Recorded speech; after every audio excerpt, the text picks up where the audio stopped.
రూపాయి టీవీకి తిరిగి స్వాగతం. ప్రస్తుత తెలంగాణ రాష్ట్రంలో గ్రామ పంచాయతీ ఎలక్షన్లో కొన్ని విచిత్రమైనటువంటి సంఘటనలు చూస్తున్నాం మనం. విచిత్రం అంటే కొన్ని బాధతో కూడుకున్నాయి, కొన్ని సంతోషాన్ని ఇచ్చేటి వివిధ రకాలుగా కార్యక్రమాలు మనం చూస్తున్నాం. సర్పంచ్ ఎలక్షన్లు అనేటివి కొద్దిమందికి ఒక సోకు, అంటే రాజకీయం అంటే ఒక మోజుతో కూడా రాజకీయాలు చేస్తూ ఉన్నారు. ఊరుకు ఎటు ఏది ఏమైనా నేను సర్పంచ్ కావాలి అనే ఒక పట్టుదలతో కొంతమంది ఆస్తులు అమ్మి కూడా చాలా వరకు డబ్బు పెట్టి ఏదో రకంగా నేను గెలవాలి అనే ఒక ఆలోచనతోటి ఈరోజు తెలంగాణలోని గ్రామ పంచాయతీ గ్రామాల్లో చాలా ఉత్సాహంగా చూపిస్తున్నారు. ఒకసారి మనం గత ప్రభుత్వంలోకి వెళితే, గత ప్రభుత్వం 10 సంవత్సరాలలో సర్పంచుల ఎన్నికై పార్టీ ఇమేజ్ పరంగా గెలిచిన వాళ్ళు అయితే కొద్దిమంది, డబ్బు పెట్టి గెలిచిన వాళ్ళు కొంతమంది, స్వతంత్ర అభ్యర్థులుగా కూడా గెలిచిన వాళ్ళు అధికార పార్టీలో చేరి వాళ్ళు 10 సంవత్సరాలు చాలా కష్ట పరిస్థితులు అనుభవించారనేది చర్చల్లో ఉన్నటువంటి విషయం. గత ప్రభుత్వంలో కేంద్రం నుంచి వచ్చే నిధులు కానీ, రాష్ట్రం నుంచి వచ్చే నిధులు కానీ, ఆ రెండు ప్రభుత్వాల మధ్యలో సరైన సయోధ్య లేక కూడా బిల్లులు రాక చాలా ఇబ్బందులు పడ్డారు. 40-50 లక్షలు పెట్టి సర్పంచ్గా ఎన్నికైతే ఆ గ్రామానికి వచ్చే నిధులు ఎంత, అక్కడ వచ్చే ఆదాయం ఎంత, ఏ విధంగా వాళ్ళు మూమెంట్ చేసుకోగలుగుతారు? ఆర్థికంగా ప్రాబ్లమే కదా. 40-50 లక్షలు అంటే మామూలు విషయమా? గ్రామాలలో తక్కువ ఆదాయం ఉంటుంది, వ్యవసాయం చేసుకునే వాళ్ళే ఎక్కువ ఉంటారు, ఆస్తులు అమ్ముకొని అప్పులు తెచ్చి సర్పంచులు అవుతారు.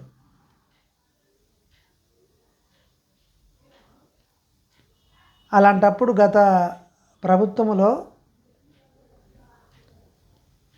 మీరైతే చేయండి, వర్క్ ముందు పెట్టుబడి పెట్టండి, మీకు బిల్లులు ఇస్తాము అని ప్రభుత్వాలు చెప్పినప్పటికీ ఆ ఆదేశాల మేరకు ఆ సర్పంచులు స్కూళ్ళ పరాడి గోడలు కానీ, బోర్లు వేయించడం కానీ, రోడ్లు వేయించడం కానీ, ఎన్నో అభివృద్ధి పథకాలు వాళ్ళు సొంత డబ్బులు పెట్టి చేశారు.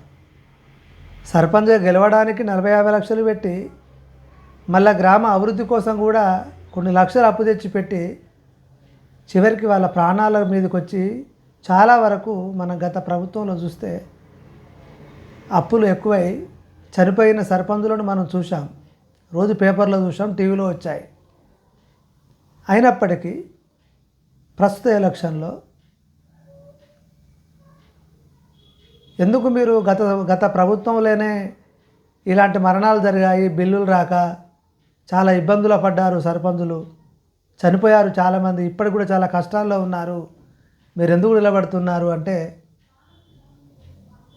అన్న మాకు ఎస్సీ రిజర్వేషన్ వచ్చింది, మాకు ఎస్టీ రిజర్వేషన్ వచ్చింది, బీసీలో ఇప్పుడే మాకు అవకాశం వచ్చిందన్న, ఎప్పటికి జనరల్ ఉంటే ఎవరో అగ్రకులాలు వాళ్ళు వీళ్ళు గెలిచేవాళ్ళు, ఈసారి మాకు అవకాశం వచ్చింది కాబట్టి మేము ఖచ్చితంగా నిలబడాలన్నా, మాకు అవకాశం, మేము కొన్ని ఏళ్ల కాంచి పార్టీని పట్టుకొని ఉన్నాము, రాజకీయాల్లో ఉన్నాం, మాకు రిజర్వేషన్లో ఇప్పుడే అవకాశం వచ్చింది, ఇప్పుడు కాకపోతే మళ్ళీ మాకు ఎప్పుడన్నా అనేది ఒక సర్పంచ్ పదవి అంటే ఒక గ్రేట్గా ఒక గొప్పగా ఆ గ్రామంలో నేను పెద్ద అనే ఒక మూమెంట్ చేసుకోవడానికి కోసం చాలా ఉత్సాహంగా ఈరోజు బీసీ రిజర్వేషన్ వాళ్ళు కానీ ఎస్సీ ఎస్టీ రిజర్వేషన్ల ఉన్నటువంటి వ్యక్తులు ఈరోజు బయటికి చెప్తూ ఉన్నారు, ఉత్సాహంగా ఫీల్ అవుతూ ఉన్నారు.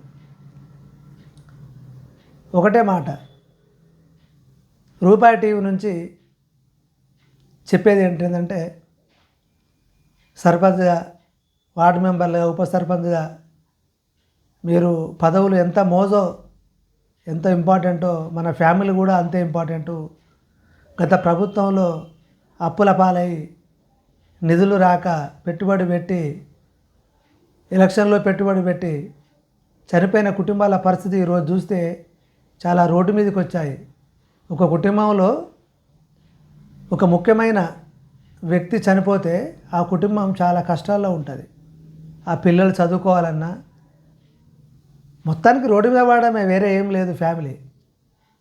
అలాంటి పరిస్థితులు మనం చూస్తూ మళ్ళీ ఇప్పుడు కూడా మనకు మొదటి విడత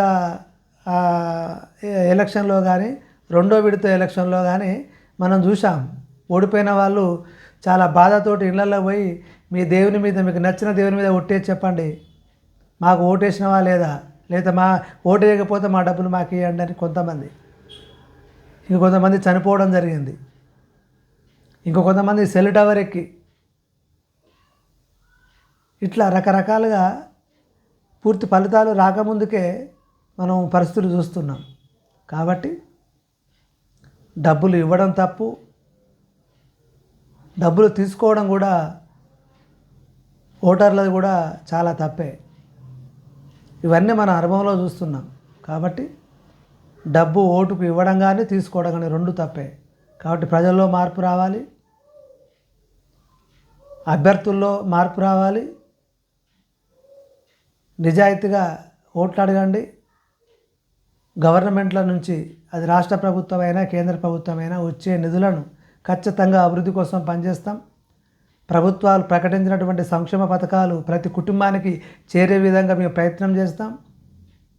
అన్ని వసతులతో మంచి గ్రామ పంచాయతీని నిర్మించే విధంగా మేము అందరం కలిసి చేసుకుందామనే ఒక మంచి మెసేజ్ ఇచ్చి చైతన్యపరిచి ఊర్లో ఉన్నటువంటి చదువుకున్న యువకులను, విద్యార్థులను ఏకం చేసి చిన్న చిన్న మీటింగులు పెట్టి ఒక చైతన్యం తీసుకొచ్చి ఈ డబ్బులు పంచడం, మందు పంచడం అనే దానినే మొత్తానికి నిషేధించి ఒక మంచి వాతావరణంతో కూడుకున్నటువంటి ఒక గ్రామాన్ని నిర్మించే విధంగా ప్రతి ఒక్కరూ ప్రయత్నం చేయాలి, ఆలోచించాలి. అప్పుడే ఈ మరణాలు కానీ,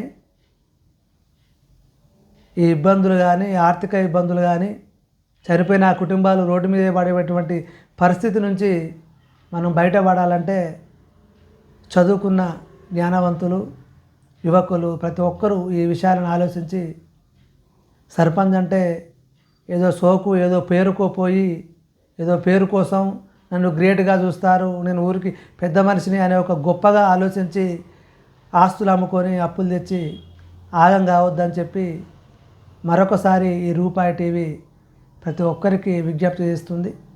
మంచి సమాజాన్ని నిర్మించుకోవడానికి అందరూ ఆలోచించాలని, ఒక చైతన్యమైనటువంటి ప్రోగ్రామ్స్ పెట్టి గ్రామాలలో మంచి వాతావరణం తీసుకురావాలని చెప్పి కోరుకుంటూ, జై హింద్.